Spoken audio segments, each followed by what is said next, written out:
कोईरा नवा में ककरी नरम बतिया, कोईरा नवा में ककरी नरम बतिया, कोईरा न में ककरी नरम बतिया।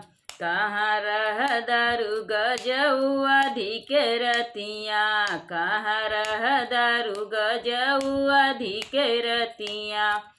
साग पात क सेज लगाए मुरई क दुई तकिया हो, साग पात क सेज लगाए मुरई क दुई तकिया हो।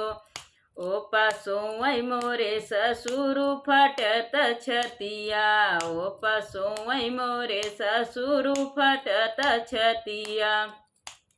कोईरा नवा में ककरी नरम बतिया, कोईरा नवा में ककरी नरम बतिया, कोईरा नवा में ककरी नरम बतिया।